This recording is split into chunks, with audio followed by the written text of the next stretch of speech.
السلام علیکم voice of heart channel کے معزز سامعین، میں خوش آمدید کہتی ہوں آپ کو اپنے چینل وائس آف ہارٹ پہ۔ حضرت ابو بکر صدیق رضی اللہ تعالیٰ عنہ نے ایک واقعہ بیان کیا کہ ایک دفعہ میں ایک باغ میں کسی کام سے گیا تو ایک چھوٹی سی چڑیا آئی اور میرے سر کے اوپر اڑنے لگی۔ میں نے اسے پکڑ لیا، پھر میں نے اسے اپنے ہاتھ میں لے لیا۔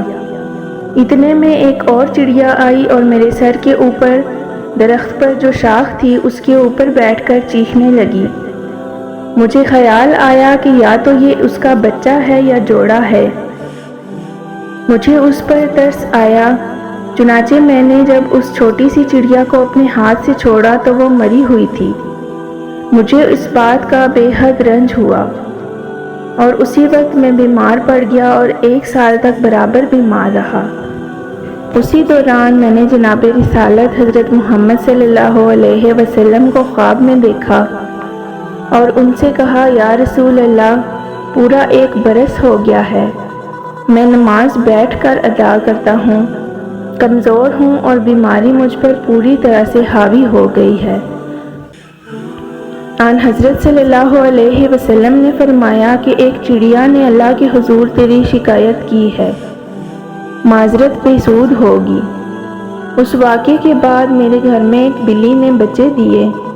میں بیماری کی حالت میں تکیہ لگائے بیٹھا تھا اور کچھ فکر میں تھا۔ اسی اثناء میں نے دیکھا کہ ایک بہت بڑا سانپ بلی کے بچے کو منہ میں لیے جاتا ہے۔ میں نے اس سانپ کے اوپر لاٹھی ماری، اس کے منہ سے بلی کا بچہ چھوٹ کر نیچے گر گیا۔ اسی وقت بلی آئی اور اس بچے کو اپنے منہ میں اٹھا کر لے گئی۔ اسی آن میں میری بیماری ختم ہونے لگی اور میں تندرست ہو گیا اور نماز بھی کھڑے ہو کر پڑھنے لگا۔ میں نے اسی رات آن حضور صلی اللہ علیہ وسلم کو خواب میں دیکھا اور کہا، یا رسول اللہ، میں تو بہت اچھا ہو گیا ہوں۔ حضور صلی اللہ علیہ وسلم نے فرمایا کہ ایک بلی نے اللہ کے حضور تیرا شکر ادا کیا ہے۔ پیارے دوستوں، میں امید کرتی ہوں میری ویڈیو آپ کو پسند آئے گی۔ ویڈیو اچھی لگے تو لائک اور شیئر ضرور کر دیجیے گا۔ جزاک اللہ۔